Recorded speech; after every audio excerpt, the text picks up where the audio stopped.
All right, this is Van Buren Street westbound under the L. We may even see a train go overhead. We're going to ride this west a little way, then make a right, another right onto Jackson, which is the inbound lane of Route 66 toward the eastern terminus. Then we'll hop on to Michigan, go to Adams, and head on out west on Route 66. Here we go. Turning out to be a beautiful morning in Chicago after a few raindrops, but nothing really much. The sun is out, and I think we're going to have good weather all the way to Pontiac, Michigan, to Pontiac, Illinois. I really have enjoyed getting around Chicago. The traffic for a major city is pretty light. At least in the time that I've been here. Now, I'm sure there are times when it's just not that way. Downtown, as many of you are well aware of, is a beautiful mix of old and new buildings.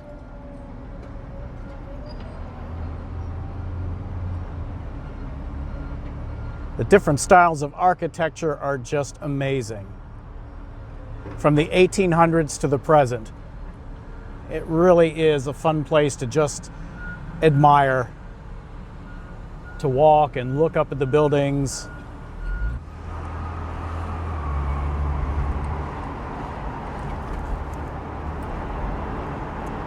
All right, I'm going to go past I-290,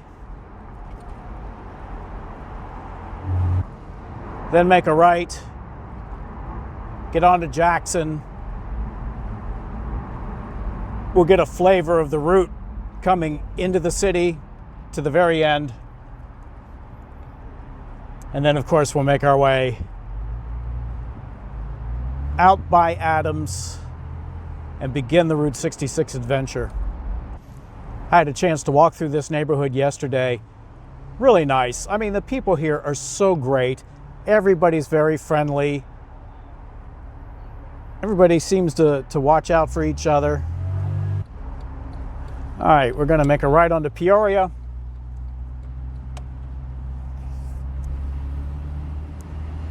Many of these roads, one way.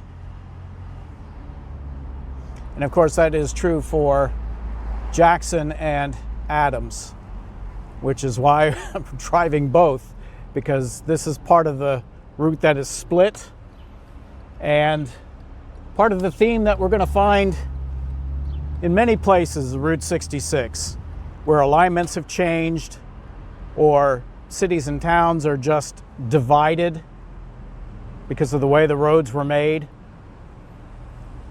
Route 66, of course, was a collection of roads put together to form a route, just like the other U.S. routes in that original system that was conceived and then put into place in 1926. And originally, Route 66 did not extend all the way down into the city. They extended it a little bit later, but for the majority of its history, this is Route 66 coming to an end in Chicago.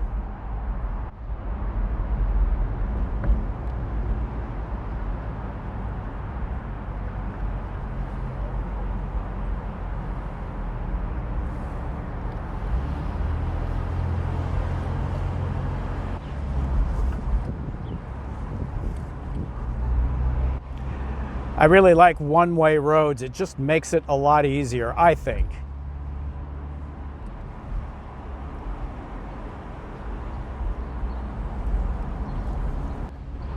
Here's Lou Mitchell's.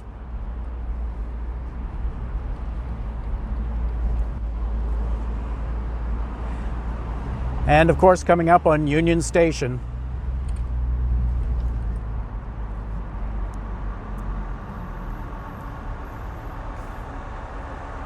This, by the way, is where I would have come through had I gone on the bicycle version of Route 66. I was going to ride a train from Washington, D.C. to here, my Union Station, to Chicago's Union Station. I would have had about a 6-hour layover inside that building, which we've already seen. And then I would have caught the second leg of the train that goes from Chicago to Los Angeles. Once I was in Los Angeles, then I would have taken the local train the last 21 miles to Santa Monica. And from there, I would have begun my bicycle ride east. You know, when you think of Route 66, you think of driving west. That's kind of the romantic version of this. But riding a bicycle is actually better going east, because you have the winds mostly at your back. Here we go out of the South Branch of the Chicago River. These wonderful old 100-year-old bridges.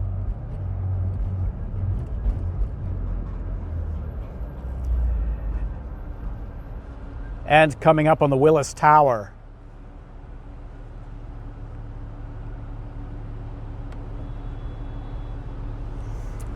Which sits on both roads, Adams and Jackson. Well, it's a big building, right?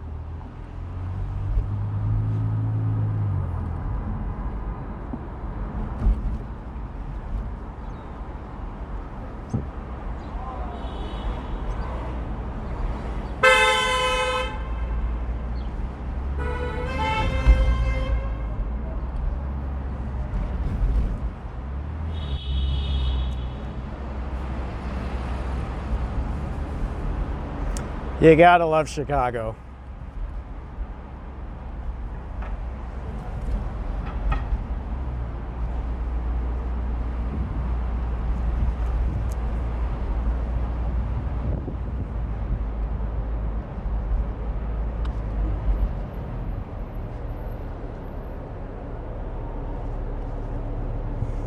This, of course, is the financial district. And that red building over there is the Rookery building, which we learned about in the last episode. And right next to that was the hotel that I stayed on, Adams Street. Now, the one hotel we did not check out was the Palmer. That one is really an amazing place. If you'd like to see the inside of the Palmer, I suggest you check out Traveling Robert's version of Route 66 trip. He walked through the lobby and I think one of the dining areas, perhaps, the ballroom. It was pretty ornate, as you would expect from a really old hotel like that. One of those classic hotels. It backs up onto Adams, but it is not actually on Route 66. And I mentioned in the previous video, what I'm doing is really sticking to the mother road itself. There'll be one or two places off of the road that I'll go to on this trip, but had I ridden a bicycle, it would have been a very granular experience on Route 66. A nice, slow, but wonderful pace to really get the look and feel of the road. Probably driving as fast as some of the old cars used to 100 years ago. But in that spirit of the bicycle trip, I'm going to stick real close to the mother road, and we're going to experience some of the old motels that are still open, some of the restaurants that are still open, like Lou Mitchell's. What a great place to dine to start this road trip. Come to Chicago and have breakfast there. And shout out to Virginia. She is wonderful. She sat right down on the stool next to me, and we had a great conversation. And mind you, she's serving a bunch of customers, and she did very efficiently, but still had a lot of time just to spend and talk, which you can't beat that. All right, this is the end of Route 66 on Jackson as we cross under the L with a train overhead.